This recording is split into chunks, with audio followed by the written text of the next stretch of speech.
Hello everyone, so what we're going to do is download and install the software which is used to program this Atlas buggy which I have developed.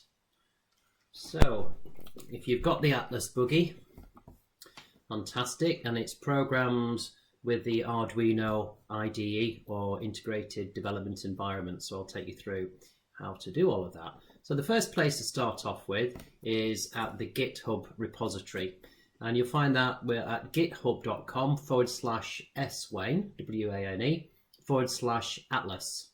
And from there you will find a README file which introduces you to the whole Atlas system. So let's just start on that page there.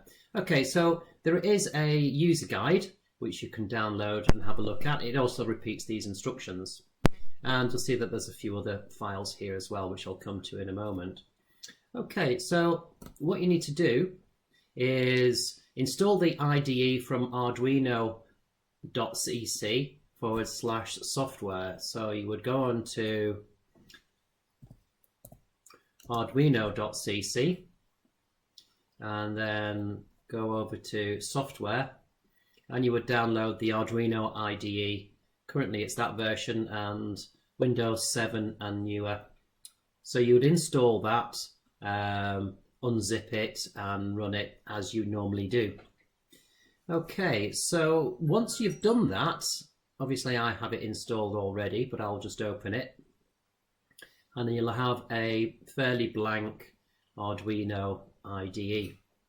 And what we need to do now is I'll just put that new so you've got a blank screen. There we go. So yours will probably look something like this. Okay, now what we need to do is install the libraries. So the libraries are extra files which allow the robot to be communicated with and give it lots of keywords, for example, drive forwards and LED out and example code, etc. Okay, so we need to know where to install these libraries. So if you go to File and then Preferences, you'll see at the top here it shows you where the Arduino software is run. So this one is under Documents and then another Documents and then /Arduino. It's very likely yours will just be under Documents and then Arduino. So go to that folder. So I have the folder here, and you'll notice that there is a folder, subfolder called Libraries. Have a look in there, and there's nothing much in there. It just says readme.txt. So that's where we're going to put these unzipped library files into here. So let me show you how to get to those. Okay, so I'm going to go back to here, and so we've run the IDE once and found the sketchbook location, and then download the files atlas zip 36imu and varspeedservo.zip. So let's get atlas.zip first of all and click on download, and that's going into my downloads file. I'm going to do them all at once actually, and 36imu.zip and download that. Again, that's in my downloads file. And go back one, varspeedservo, and download that one. Okay, so let's go back to the instructions. So it says download them, unzip and copy these into the sketchbook location /libraries folder. So let's do that. So I'm going to keep that one open up another window, downloads.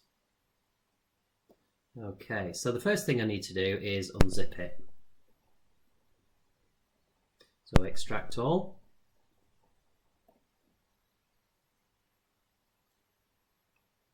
And let's extract the 36imu.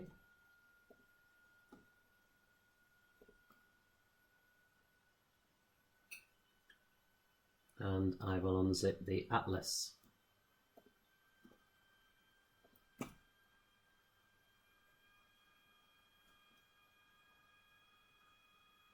Okay, and what you'll find is that you'll have three folders: Atlas,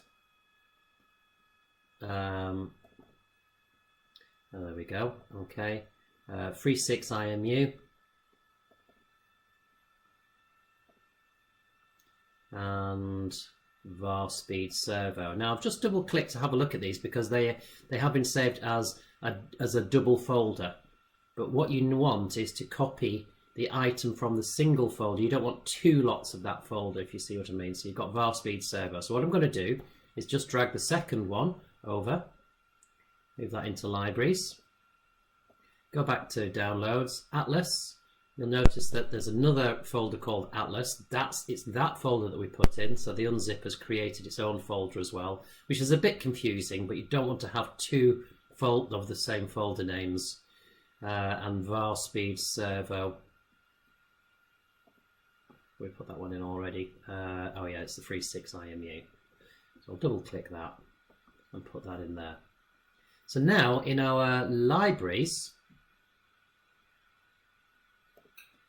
we will have, so we've got Arduino, libraries, and then the Atlas will have examples and then some C programs. 3.6 IMU will have examples and its programs. And var speed servo will have its programs as well. So just make sure it's like that and not within another folder called Atlas or anything like that. Okay. So now what you have to do is go back to your IDE and make sure it's completely closed. So make sure that there's all windows are closed of your IDE. Right, and then let's have a look at the instructions. Okay, so we've copied these over and we've put them into the libraries folder. So it says now download, unzip and add to the library GitHub, and there's a Neo GPS one. Okay, so I can open that. Now this is in a different location because it's I wanted to keep the credits to the person who's actually created it. Okay, so Neo GPS, which is used, and it's download zip. Okay, so that's within my downloads as well. So let's just go to my downloads. So there we go, Neo GPS. So I'm going to extract, whoops, didn't want to pin it to the start, I wanted to extract all.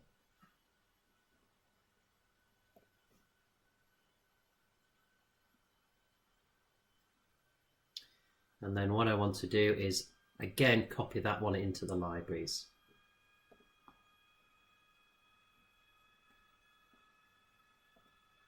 So just let that unzip.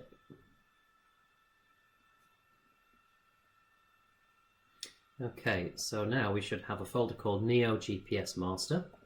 Let's just see what's in it. Okay, there's another subfile there. So again, make sure that you don't copy two lots of subfiles. It's just a single subfile, so I'm going to put that over.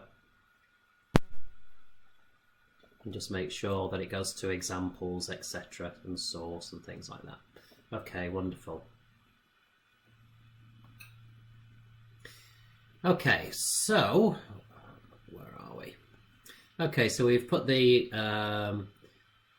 Neo GPS in. Okay, all we need to do now is open up the Arduino.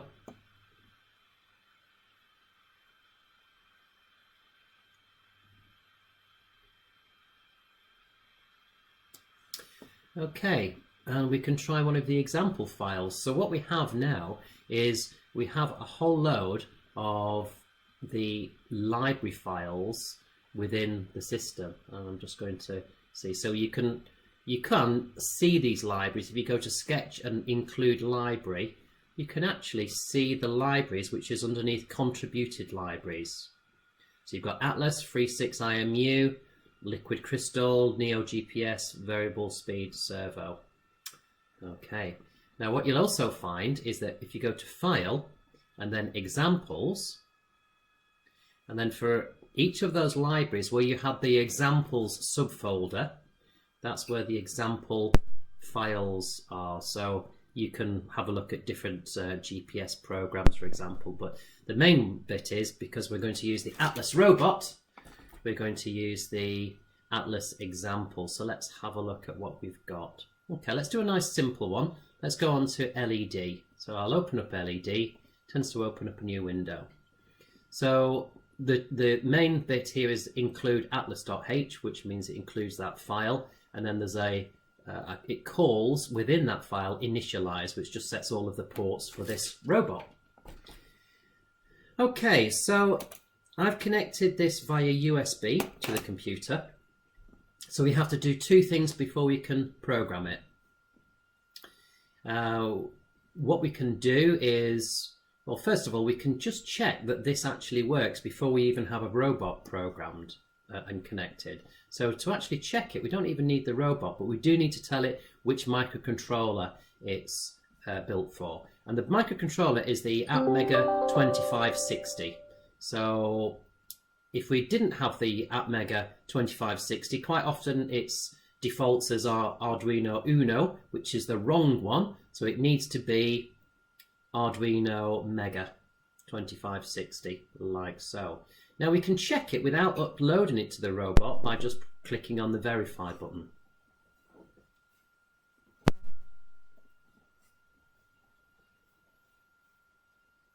So this will compile, it will go through those libraries that we've just added, and it just makes sure that those libraries are all in the correct location and it can successfully compile. And you'll always find that the first time it compiles the robot program, it seems to take quite a long time.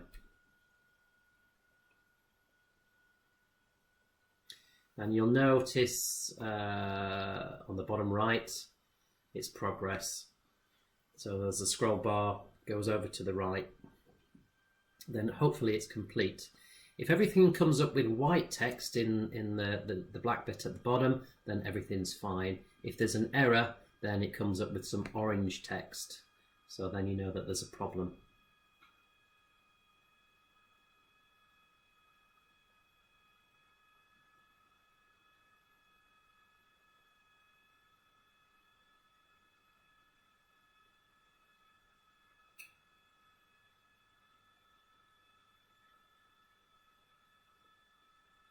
So for those of you who aren't familiar with the Atlas robot, it's something we've developed as a teaching aid for robotics, and it has a custom-built PCB on top with an Arduino Mega, and it has GPS, accelerometers, light sensors, motor controllers, an LCD display, LEDs, communications, SD card, Bluetooth, radio controlled, and everything like that.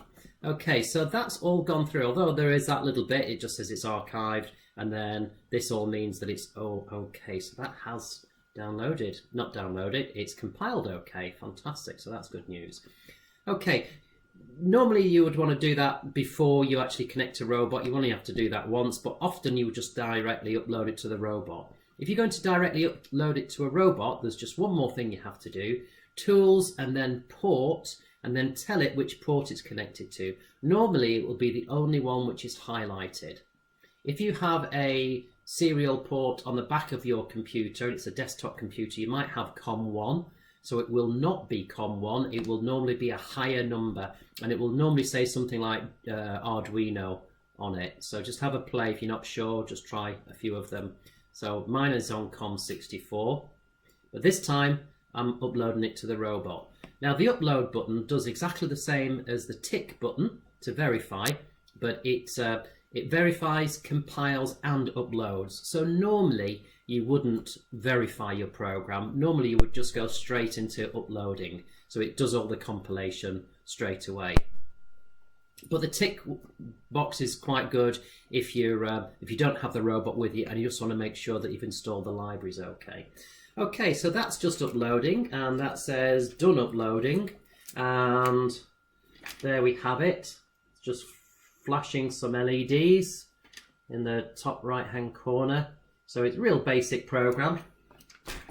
If you want to take it further, have a look at the user guide, and there are a whole host of examples here as well. So if you go back to Atlas, there are many more examples where you can use the temperature, ultrasonic distance sensor, navigation, using the LCD display, etc., buzzer and things like that, and the whole test program just to test the hardware of the Atlas robot. Okay, so if that's all gone through, then you should be good to go with the rest of your learning. So download the guide and work through the examples and the rest of the presentations.